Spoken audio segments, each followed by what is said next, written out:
Hey there, students. Winter is coming.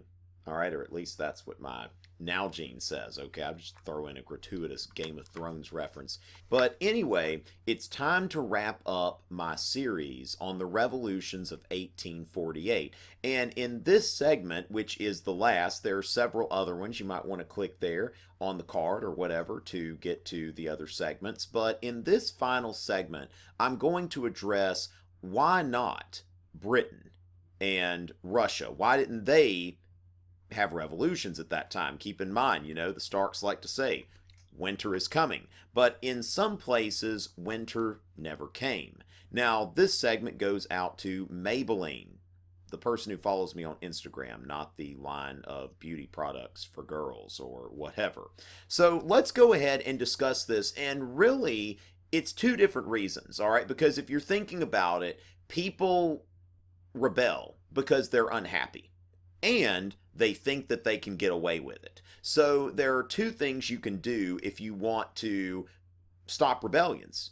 Either you can make people happy enough so that they don't rebel, not like happy, happy, happy, but at least where they can tolerate your government, okay? Because really, if government is tolerable, they will not rebel. Now, the other time that they won't rebel is when they feel that there is zero chance of success, when the government is so repressive that it is just a futile effort. And that's really the situation you're looking at in Britain and Russia. So when we look at Britain, we see an openness to parliamentary reform that was not really present at the time in France or in the German states or in Italy.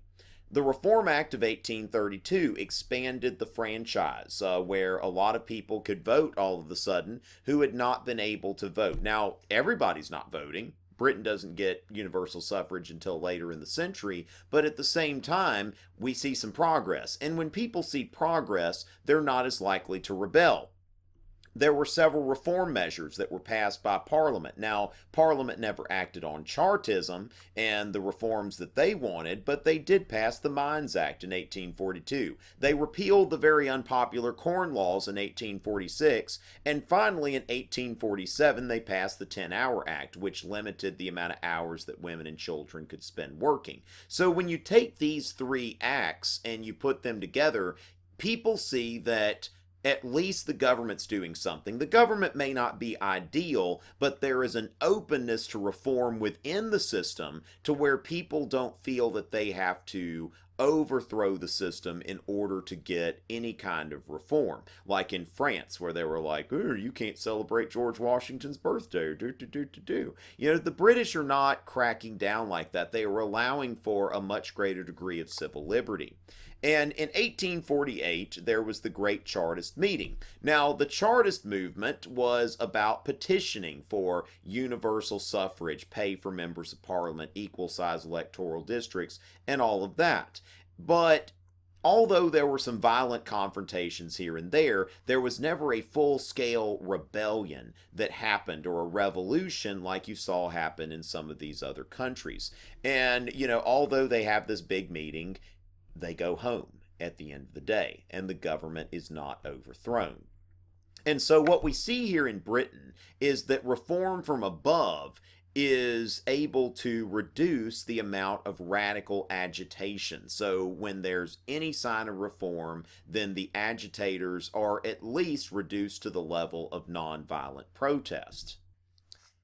So now let's move on to Russia. Now, Russia's on the other extreme. Whereas the British had been open to parliamentary reform, the Russian government is not open to anything at all and is so repressive that it discourages any kind of revolutionary activity, at least for the time being. Now, Lenin, it may ask the people in 1848, why revolt?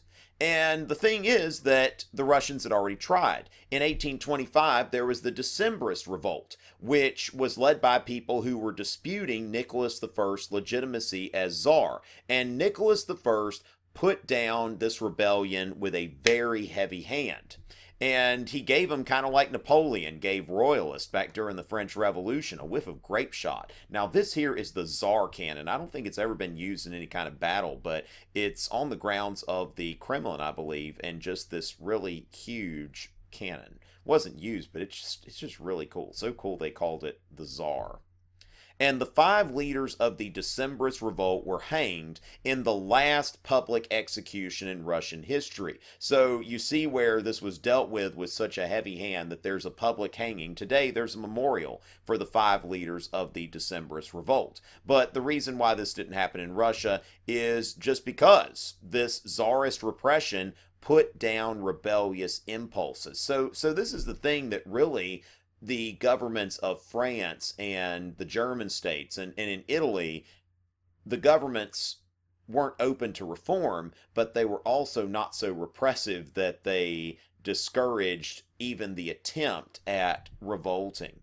So there's going to be no revolt in Russia for the time being. Now keep in mind Russia is exempt from this round of revolutions, but they won't be exempt from what's maybe about the worst revolution in European history. So now while we're here, let's go over the revolutions of 1848 one more time for those of you who've watched the whole series. Now, first of all, several European nations were swept by a series of simultaneous revolutions. It's not necessarily that any of these revolutions were decisive, because in fact, the revolutions generally failed and conservatives regained power. So it's really just that there are so many revolutions going on at once that Europe is in an uproar for a short time, and that's what makes these revolutions important. And then 3, Britain and Russia did not experience the revolutions that otherwise swept over the continent. And this represents the end of the Age of Metternich. And what I'm going to expound on now that we're concluding is that this is the beginning of the Age of Bismarck. Now, Metternich was all about the balance of power, what I'm going to refer to as the politics of peace. That Metternich was not so much about Austrian supremacy as the great powers cooperating in order to ensure the balance of power and collective security for Europe.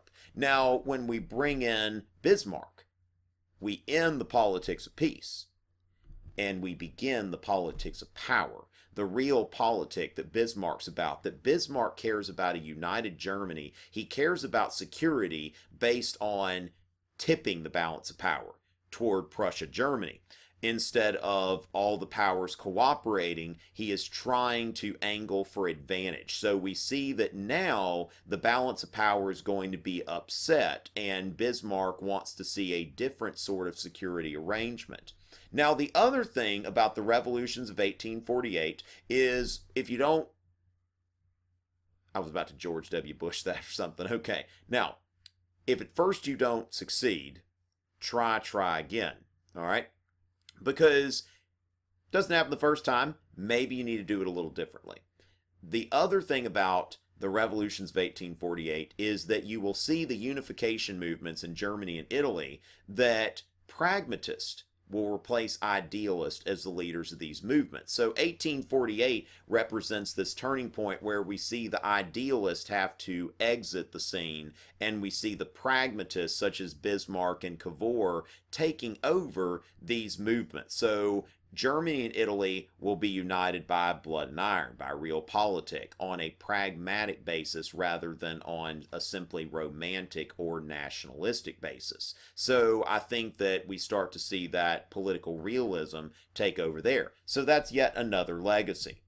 And with that, that ends my lecture that's been divided into several parts on the revolutions of 1848. Hope you saw everything. If you didn't, you can go back and see the other parts. Now, also, I hope that if you enjoyed this, that you got something out of it. It's preparing you for whatever test you're preparing for, or if it just helped you learn, if you just like to learn. There are people who like to do that. Go ahead and subscribe to my channel. Visit my website, tomrichey.net, Twitter, Instagram, Facebook, and all of that good stuff. Thank you so much for joining me, and I hope you learned something.